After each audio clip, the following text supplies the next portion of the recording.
Welcome to the How to Be Awesome at Your Job podcast, the show where brilliant professionals share how to sharpen the universal skills required to flourish at work. Enjoy more career fun, wins, meaning, and money with your host, Pete Makaitis. Hello, and thanks for joining us here for episode 775 with Susan Cain. Susan is a true luminary and someone I've wanted to chat with for years, and now we are chatting. We are talking about how there is a surprising and uplifting power in sorrow and longing. And so this one is kind of fun and different. It's a little bit more philosophical and deep and a little bit less tactic. But nonetheless, I think quite applicable for giving a boost in courage, in confidence, in meaning, in purpose, in your career and whole life. So it's a rich conversation I think you will find rewarding. So you'll learn 1, 2 simple shifts to make you more courageous. 2, how a bias for positivity can be holding you back. And 3, how to keep your brain from wallowing in negativity. So if you want to check out our show notes or the transcripts or the links to bits that we mentioned here, please pay us a visit at awesomeatyourjob.com/EP775 and check out some of our goodies at awesomeatyourjob.com. And if it's your first time listening to the show, I might recommend checking out those very first episodes 0 and then A, B, C, D, E, F, which are before episode 1 to give you a flavor for what we're all about here on the show. You can just sort to oldest to newest in your podcast player and find them easily that way. Now here's Susan's story. Susan Cain is the #1 best-selling author of Bittersweet, How Sorrow and Longing Make Us Whole, and Quiet, The Power of Introverts in a World That Can't Stop Talking, which spent 8 years on the New York Times bestseller list and has been translated into 40 languages. Susan's TED Talks have been viewed over 40 million times. LinkedIn named her the top 6th influencer in the world, just behind Richard Branson and Belinda French Gates. Susan partners with Malcolm Gladwell, Adam Grant, and Dan Pink to curate the Next Big Idea Book Club. They donate all their proceeds to children's literacy programs. You can learn more at susancain.net. Big thanks to Susan for sharing her wisdom with us. And big thanks to our sponsors. Check them out. One sponsor to check out is Storyworth. Whenever I'm thinking about meaningful Father's Day gifts, Storyworth leaps to mind. Storyworth helps you preserve precious memories and stories from your father for years to come. Each week, Storyworth emails your loved ones a thought-provoking question that you get to help pick, such as, what's the bravest thing you've ever done? I personally love the prompt so much that I have refreshed Storyworth's questions page many times looking for more. Storyworth makes the writing process super quick and easy. All your loved one needs to do is respond to that email with a story, and then you get a quick copy of that. And after a year of this fun, Storyworth compiles your loved one's stories and photos into a beautiful keepsake hardcover book that you'll be able to share and revisit for generations to come. Families love Storyworth so much, they've got 25,000 5-star reviews on Trustpilot and have millions of stories preserved. So give all the fathers in your life a unique, heartfelt gift they'll all cherish for years. Storyworth. Right now, you can save $10 on your first purchase when you go to storyworth.com/awesome. That's storyworth.com/awesome to save $10 on your first purchase. One sponsor to check out is Harvard Business Review. This brilliant magazine, published at hbr.org, is the leading destination for smart management thinking. Fun fact, HBR has been mentioned in 108 episodes of the show. That's because HBR has great stuff that comes up often. They've got explainer videos, podcasts, real-world case studies, and much more. I think of HBR each night that I put on my special orange glasses. Their article, Will Blue Light Glasses Improve Your Sleep?, revealed that those who wore them reported better sleep and a 7% improvement in work performance as compared to those who wore the sham glasses. So I cite HBR anytime anyone tells me that I look silly wearing them. Now, much of HBR's content is available for free when you sign up at their site. Subscriptions that get you unlimited content cost $10 a month. If you visit hbr.org/subscriptions and enter the promo code AWESOME, you can save 10% off of that subscription. Again, to save 10% off of your HBR subscription, go to www.hbr.org/subscriptions and enter the promo code AWESOME. And big thanks to our sponsor, Acorns. Acorns makes it easy to start automatically saving and investing for your future. You don't need a lot of money or expertise to invest with Acorns. In fact, you can get started with just your spare change. Acorns recommends an expert-built portfolio that fits you and your money goals, then automatically invests your money for you. NerdWallet.com, whom I love on these sorts of matters, gives Acorns a whopping 4.7 stars and says, quote, if you want to make the most of your spare change, there's no better place to do that than Acorns. Head to acorns.com/awesome acorns.com/awesome or download the Acorns app to start saving and investing for your future today. And we got a legal disclaimer here. It may not be representative of all clients. Tier 1 compensation provided. Compensation provides an incentive to positively promote Acorns. View important disclosures at acorns.com/awesome. Investing involves risk, including the loss of principal. Please consider your objectives, risk tolerance, and Acorns' fees before investing. Acorns Advisors LLC, Acorns, is an SEC-registered investment advisor. Brokerage services are provided to clients of Acorns by Acorns Securities LLC, member FINRA/SIPC. For more information, visit acorns.com. Now, here's Susan. Susan, welcome to How to Be Awesome at Your Job. Thank you so much, Pete. It is awesome to be here. Well, I'm excited to dig into your wisdom and some insights from your latest book, Bittersweet: How Sorrow and Longing Make Us Whole.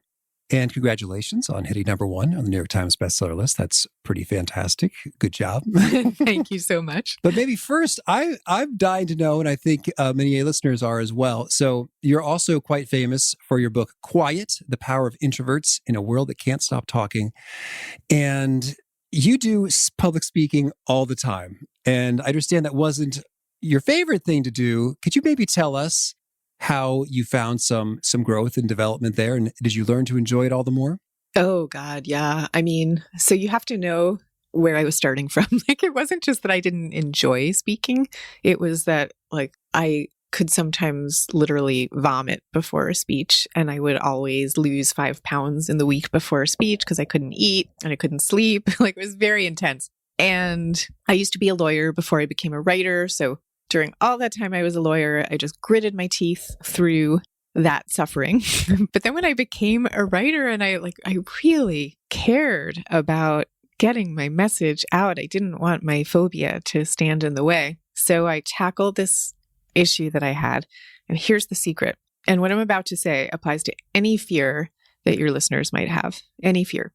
The way to overcome any fear is you have to expose yourself to the thing you fear. You can't hide from it, but you have to do it in very, very small, very manageable doses. So you can't start by giving a TED Talk if your fear is public speaking. You have to start by going to the nicest Toastmasters meeting you've ever seen. Or in my case, I went to this seminar for people with public speaking anxiety where everybody was really nice. And all you had to do was you'd start with these really small exercises. Like the first day, you'd get up and say your name and sit back down and congratulations, you're done. And you'd ratchet it up little by little by little by little by little from there. And in this way, you're basically training your brain that the thing that it reacted to as if it were a saber-toothed tiger, you're basically training your brain, oh, it's not a dangerous tiger, it's a daffodil. Mm-hmm. And it's okay. That's cool. Yeah. And so it's just a long process, but anyone can do it is the great news. Well, I think that as I put my brain in that situation, I think one of the funnest parts for me would be just creatively ideating and trying to determine what might be that next super tiny step. Mm. And it's so funny. It's just with all I'm thinking about virtual reality. It's you can't do it for real. You can even do it there. So that's nifty. Yeah. It's interesting to me, though, that you describe that as fun. So let me ask you this. Mm-hmm. Were you ever a nervous public speaker or no? And the reason I ask is because I never would have described the process as fun while I was in it. It was more like something I needed to do. I don't think the doing it is as much fun so much as the thinking, oh, there's a super tiny step. That's something I could feel like I could get a victory on. Oh, yeah. That is not terrifyingly overwhelming. Right, so, right. But the doing would be difficult. I'd say I never had the vomits pre-public speaking. And I never heard it called the vomits. I love that. But I certainly felt nerves. And I guess I somehow managed to convince myself that I was excited. And then I believed it. And it's a rush. I remember a speaking mentor, he said when it comes to public speaking, it's man, sometimes there's this electricity and sometimes you get electrocuted in terms of how it seems to go. And that's been my experience. I've had some talks that didn't go as well. And in a way, those have been super helpful in terms of taking a real good look, what went wrong there? Mm-hmm. And a lot of it was assumptions I had made about the audience in advance. Oh, they're not already jazzed about this topic. And it's more of a general audience. And so, oopsies. lessons learned. But one fun thing about talking on how to be awesome at your job is that all the listeners already care about being awesome at their jobs.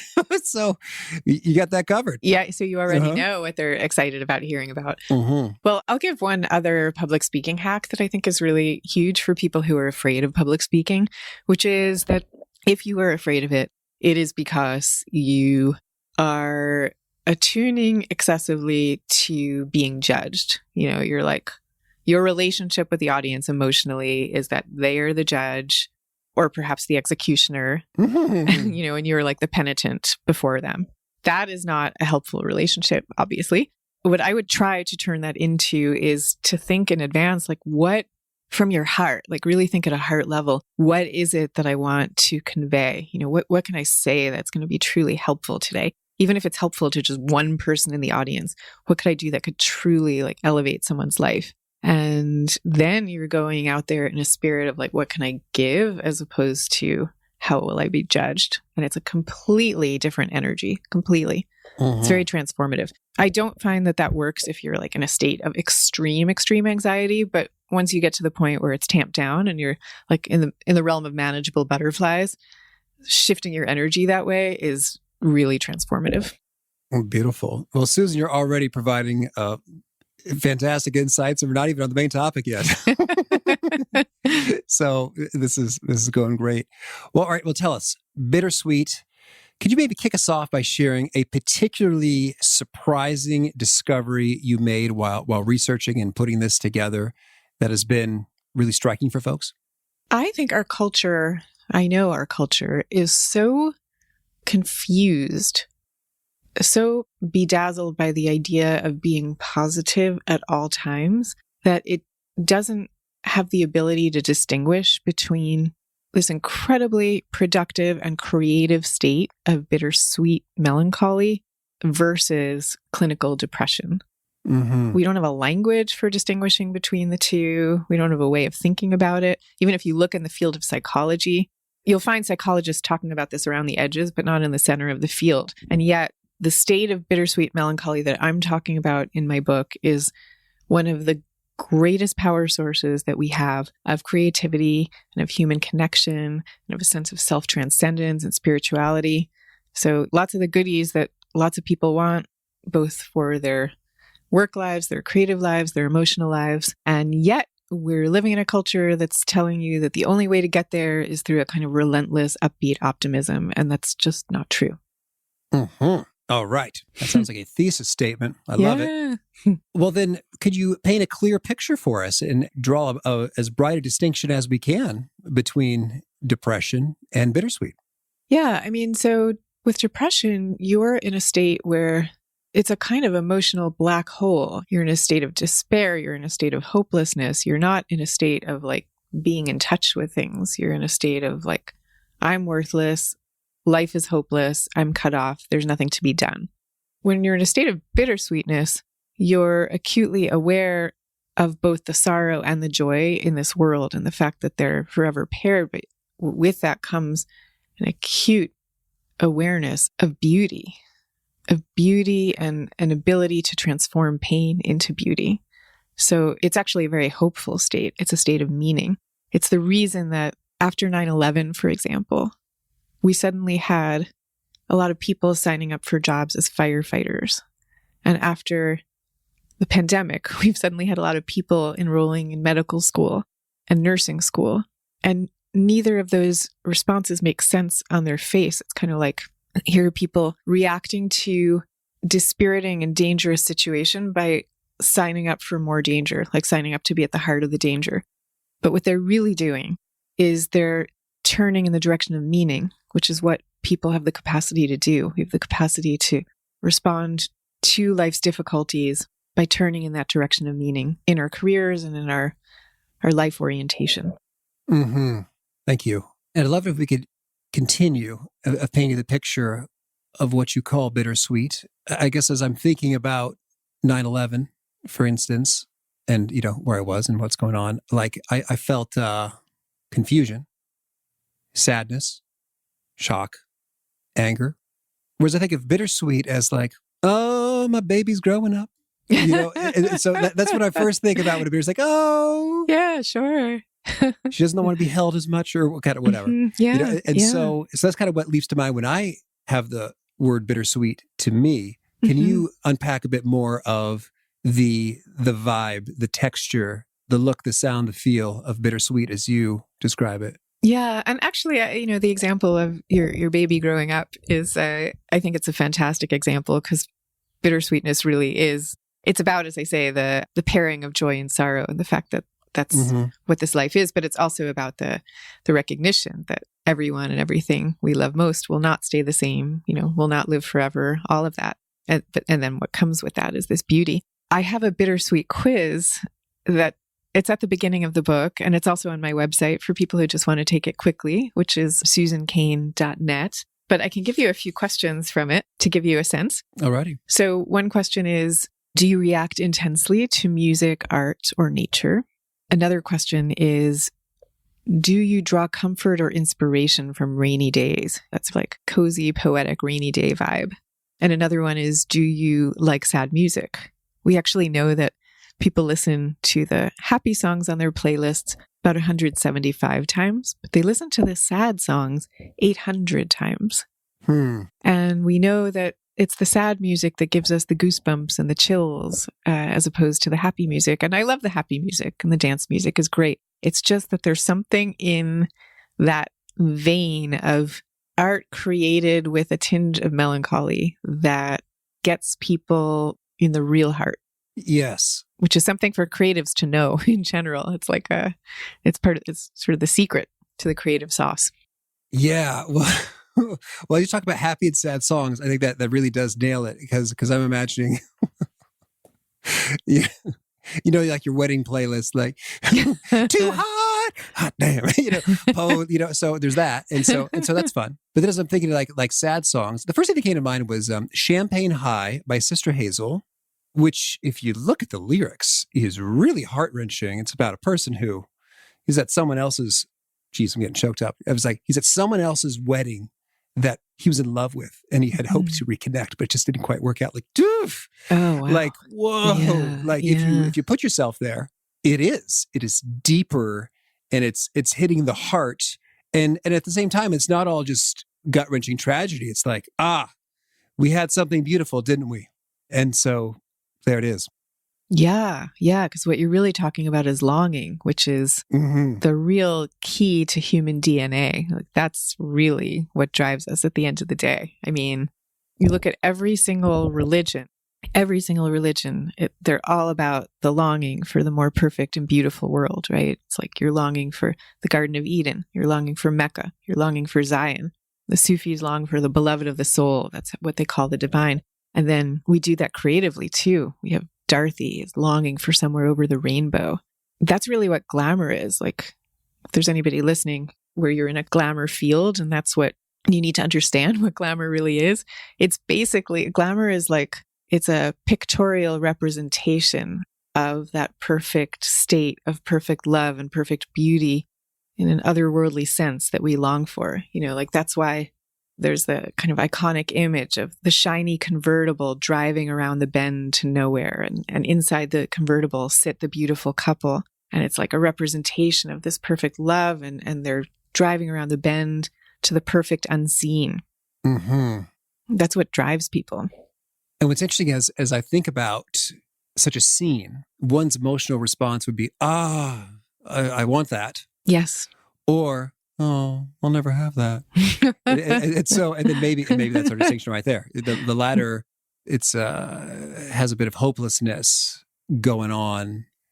And so it's actually like what we're talking about is so deep and human, it almost feels inappropriate to, I don't know, weaponize or utilize this. But that's what you're saying is like, it is a force. And so if we think about the context of people wanting to be awesome at their job, how do we tap into this in a way that we find brings about more wholeness and awesomeness? Well, first of all, I mean, if you want to understand your coworkers, you have to understand, which is one of the, obviously, the great ways of being awesome at your job is to work well and, really care about the people you're working with. You have to understand this is at the heart of their nature, and it's at the heart of your nature too, and create spaces for people to show up that way. If you're a team leader, for example. But also it's like, let's say even before you get to your job and you're thinking about what the right job is for you, and maybe you're not sure, and maybe you don't know if you're in the right job or if you're even in the right career, I would ask yourself, like, what do you long for? What are you longing for? And pay attention to the symbols in your life. If it's okay, I'll tell you a quick story from my life to sort of illustrate what I'm talking about. So I used to be a corporate lawyer before I became a writer, and it was totally the wrong field for me, but I got really caught up in it the way one does. Everybody, you know how it is. You're like in a field and then everyone you know is in that field and you're doing it 24/7. So you're living in this hermetically sealed bubble. You can't see outside it. So I was caught up in it. I was trying really hard to make partner. I was working all the time for years. And then this day came when a partner in the firm, and I wrote all about this, he came and he told me I wasn't going to be making partner. And at the time, I received this news as a catastrophe. But I went home the next day. A little bit after that, I left the firm. I took a leave of absence. And a few weeks after that, I ended a relationship, 7-year relationship that had always felt wrong. And so now I'm like floating around. I have no career, no love. I'm in my early 30s. And I fall into this relationship with another guy. He's a musician. He's a lyricist, very lit up type of person. And it becomes a kind of obsession. And I can't shake it. And I can't stop thinking about him. There's nothing I can do to extricate myself from this obsession. And then a friend of mine says to me, she's like, if you're this obsessed with this person, it's not only because of the person himself, it's because he represents something you're longing for. So what are you longing for? And it was like the minute she said that, I knew the answer. He was a musician. He was he represented this life of art and writing that I'd wanted to be part of. Since I was 4 years old, I had wanted to be a writer, and I had put all that on hold for decades. And as soon as I understood that, the obsession fell away. I started writing for real, and that was it. Mm-hmm. That's a kind of dramatic version of it, but I think we can all be asking ourselves those questions all the time. Like, you're working really hard so that you can get a house. Like, what does the house mean to you? What does it symbolize to you? What are you longing for? And make sure you're orienting your life around really what your heart's longings are telling you, because career years have a way of adding up really quickly, and you want to make sure you're putting them in the right direction. Mm-hmm. And we can often take such wildly circuitous routes to what we're longing for. Like, did the musician relationship end up working out? No. Okay. And that was fine. I didn't want to say, it's my husband. Yeah. No. And it was actually not so long after that I met my husband. It was all good. All happily ever after. If we're doing something in order to meet another longing, which you may be aware of or not aware of, we could probably be better served just by going directly after that, which we're longing for. If you knew what it was. Mm-hmm. Well, yes, that's where I'm going next. What are your pro tips on surfacing that? Well, I mean, for most of all, really to pay attention to what it is. Like, what is the key question that you keep asking yourself? What's the thing that you're staking everything for? What does it mean to you? What does it mean to you? Like, underneath it all, what's the life you truly want? What does home look like to you? I would ask yourself that question. Getting to this fundamental, like, existential longing that we all have. We're all longing for home in some kind of way. That's how humans are designed. So what does home look like to you? Mm-hmm. And could you share with us a few articulations of that from folks that you've spoken with, read about, talked to? Gosh, let me think of some good ones for you. I guess what I'm saying is, I imagine if you say, what I'm longing for is a Ferrari. It's like, that's probably not quite the core of it. Well, it's funny that you say that you give that example of the Ferrari, because I actually wrote in the book about this seminar that I attended about longing for love. It was given by this great writer, Alain de Botton, and he actually gives the example of a Ferrari owner as like that. Very often the person who's buying the Ferrari, they're not necessarily after the Ferrari. Mm-hmm. Like they're after love and admiration. That's often what's motivating them. So it's like always looking, 2 or 3 steps underneath.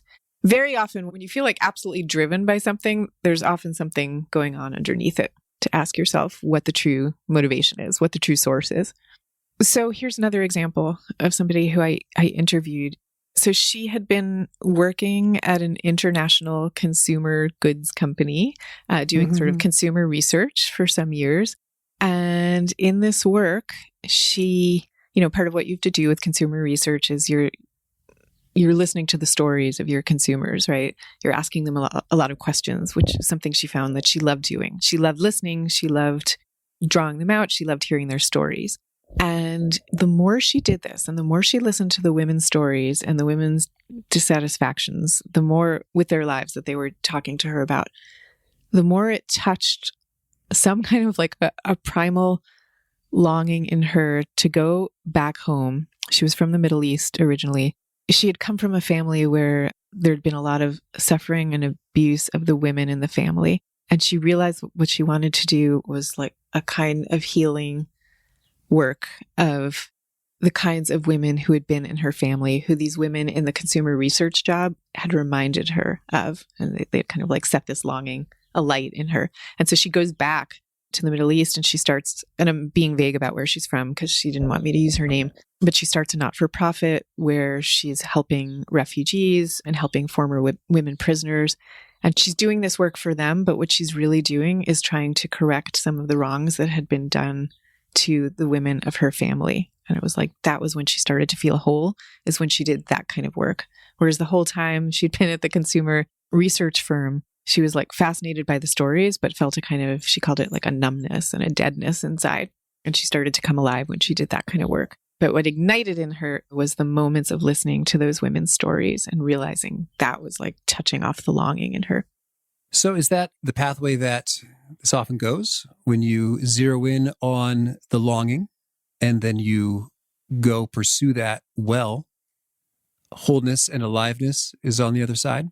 It often is on the other side, yeah, because it's telling you where your sense of the love that you're seeking, the full love that you're seeking, where it is for you. The moments that you have longing are often a clue to what those are. Just the way, like by analogy, if you pay attention to the people who you envy, like envy is not such a nice emotion, but it's an incredibly instructive emotion because like with career envy, you're not going to have career envy over somebody who has a job that you don't want. You're just going to feel happy for that person. If you're feeling envy, you might feel ashamed of yourself for feeling that way, but it is a great clue that they're doing something that you wish that you were doing. So it's a great sign. And longing is the same type of sign. Mm-hmm. And so there's many flavors of longing, but is love at the root of them all? Or is that one of several kind of key flavors or archetypes? I would say there's different manifestations of the same thing. For some people, it looks more like love. And for some people, it's more like beauty. And for some people, it's more like truth. Mm-hmm. But it's this sense of like what perfection looks like to you, like a kind of otherworldly perfection. Mm-hmm. And so this wholeness, how do you know when you got it? You just know. I thought you'd say you just that. know, yeah. It's like, I feel pretty whole. It doesn't mean that you're like, okay, now I'm going to sit on the couch forever because I'm whole. It doesn't mean that. What it means is that you're on the right journey instead of on the wrong journey. So you're still journeying, but you're like on the right path. Okay. Well, so then can we talk about some perhaps practical do's and don'ts when it comes to inside our own heads and emotions? If, we experience some sadness, some disappointments, there's some distinctions there between that and bittersweet.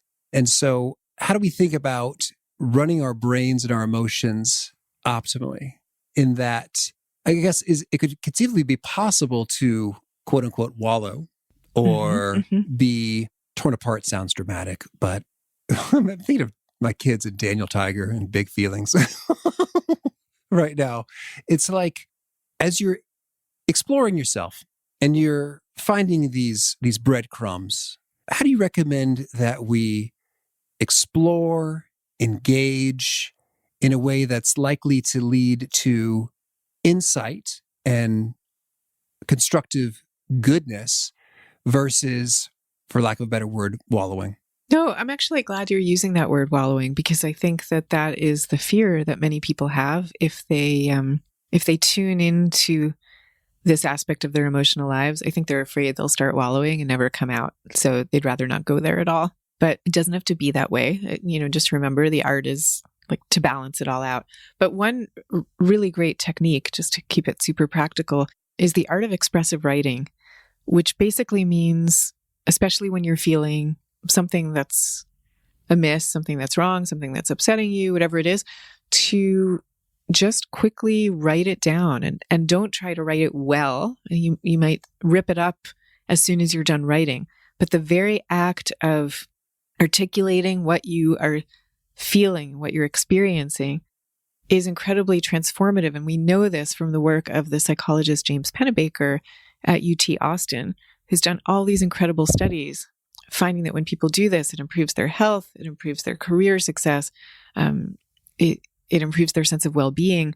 He did this one study where he looked at a group of 50-something-year-old engineers who had been laid off. So they were quite depressed about it.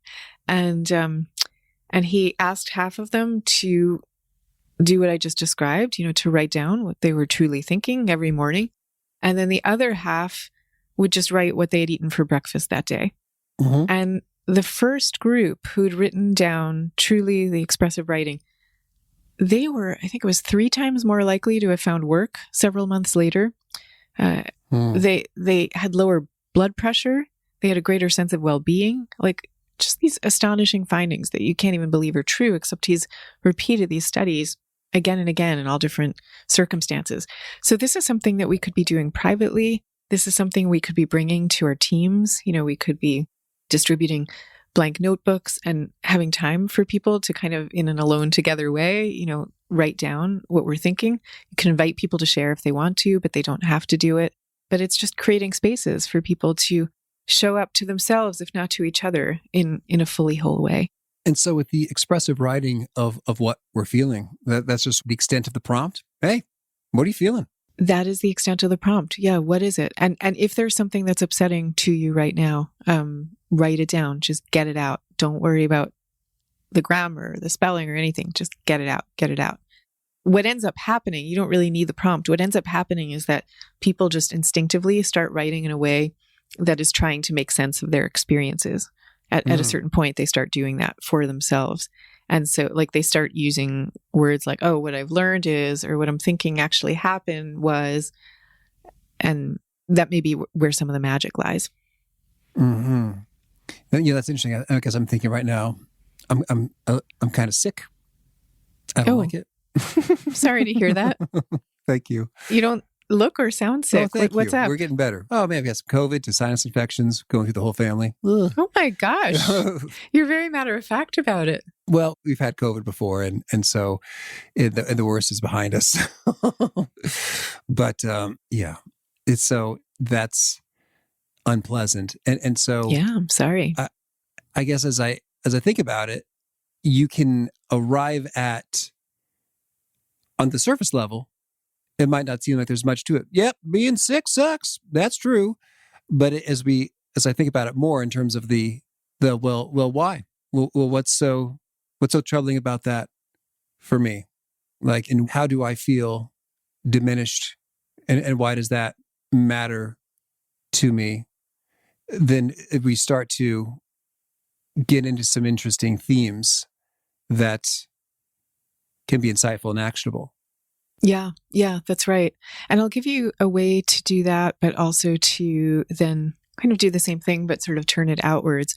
And first, let me set this up for you. There was this video that went viral a couple of years ago. It was put together by the Cleveland Clinic Hospital to train their caregivers in empathy. And the way this video worked, it basically it took you through the corridors of the hospital, just showing you random passersby. People you'd normally walk past and not really think about it. But in this case, there were little captions underneath each person telling you what they were going through at that moment. And sometimes it was something nice, just found out he's going to be a father for the first time. But because it's a hospital, often the captions are more things like, under a little girl going to say goodbye to her father for the last time. These incredibly like heart-rending captions. And you can't watch this video without completely tearing up. It's impossible. But the thing I started doing after having seen that video, like the thing that really struck me about it is how anonymous all those people in the hot corridors normally would be. And all it took was like one little half a sentence caption to completely transform them into full-hearted protagonists of their stories, and that I was part of those stories. So I started just reminding myself all the time to wonder what people's captions are. You know, and I do it when I go to the grocery store, like the person checking me out at checking out the groceries. What are her captions? And maybe you know them and maybe you don't, but it's a very transformative way to interact with people, to be thinking in those terms. And with our colleagues at work, we can do that, take that a step farther, because there actually are all kinds of clues, if not outright knowledge about what's going on for them. What's powerful about that for me is just sacredness or sanctity of the human person in front of you. And in being aware of that, of course, these things, we've all got things going on, but calling them to mind can just be so transformative in how you interact with everyone, always. Yeah. It's like, okay, you are not just a person, taking my credit card. Like any number of these things could be going on for you. And as a person, you are worthy of respect and acknowledgement and my attention, as opposed to my phone, like clicking around my phone while you're ringing things up. Yeah. I'll give you another one for people to do. Well, this one could work for people to do either with their own selves or with teams or coworkers or whatever. And that is to begin your day by proactively engaging with beauty in one way or another. And this is actually a great exercise to do with a team, because you could do it in a kind of show and tell type of way, of everybody bringing something in that they find especially beautiful, whether it's music or a snapshot or whatever it is. But when you're interacting with beauty, we actually know this from studies. It's basically like tapping into the same brain centers that you experience when you're falling in love.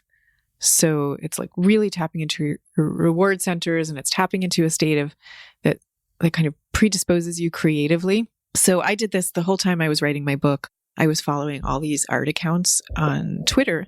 And every morning I would start my writing day by picking a favorite piece of art and sharing it on my social channels. And like, not only did that get my brain in the right headspace to be creative, but also it was connecting me every morning. The first thing it was doing, it was like I was like plugging into this community of people who cared about art and beauty the way I did. And that was incredibly sustaining. And it also grew our community together. So that's also the kind of technique that people don't think about. It doesn't have to do with bittersweetness per se, but there is something about engaging with beauty that gets people interacting with each other in a kind of truer way, in a more whole way. Yeah. And I guess beauty can have many forms and flavors in terms of, is this research on visually? I guess there's visually, and then there's like music or auditorily. And I suppose maybe there could be other modalities associated with beauty. Yeah, that's an interesting question. I'm trying to think if the studies that I'm talking about were only looking at visual art or other forms. I'm not sure, but I don't see why it would be any different, really. Sometimes I feel beauty with an excellent hand washing session. Like if you have just fantastic soap and water that's warm and just right. I know people talk about singing happy birthday. It's like, oh no, just treasure this moment. It's so glorious. Yeah. Well, I mean, it's wherever you find it. I guess that's why they make all those beautiful soaps. Didn't think we'd end up here, Susan. All right. Well, before we hear about some of your favorite things, any key things you really want to make sure folks who are seeking to be awesome at their jobs know about Bittersweet?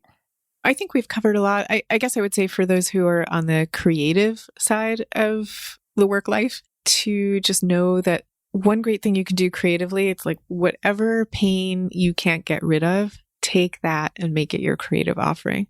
That's really what the great creatives have always done. There's always been this kind of transformation. It's a kind of like alchemy. So to tune in that way.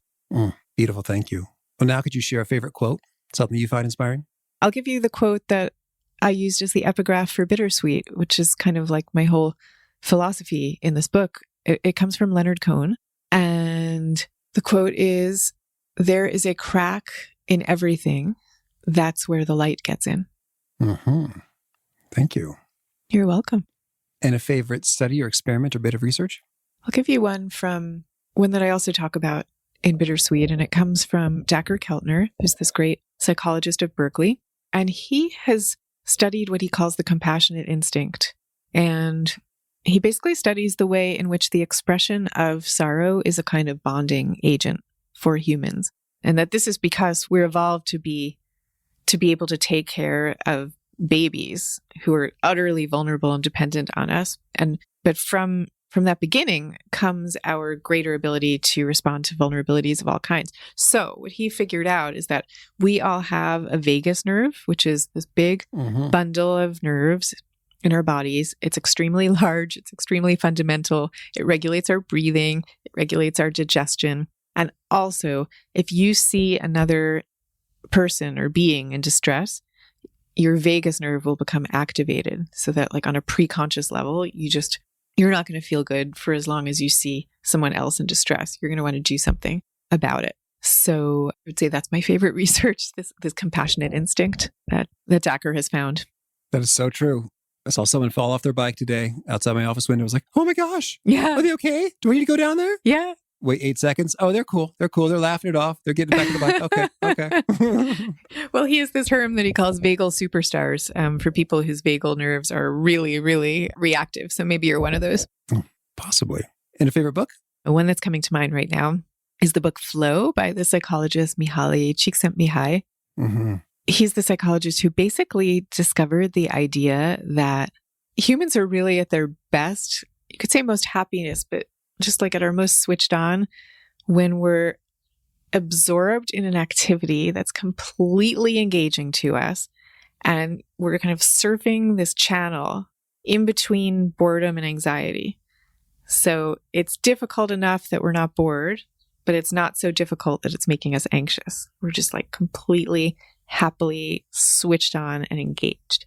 Mm-hmm. And I will tell you that has been a life transforming idea because, as soon as I read it, I was like, oh my God, yeah, I love that state. But as soon as I thought of that as something to aspire to, I started trying to structure my days so that I'm in a state of flow as much of the time as possible. Awesome. And a favorite tool, something you use to be awesome at your job? Well, this is very boring, I guess, but it's my laptop. But I will say my laptop is nothing without my cup of coffee next to it. So, and my cup of coffee here and my candle here. So I think what I'm really saying is that I have these Pavlovian cues that I have used over the years to make myself love sitting down at work. Like I love my candle, I love my coffee, I love my chocolate. And so I never work without those props on hand. Okay. And so I associate the whole thing with pleasure.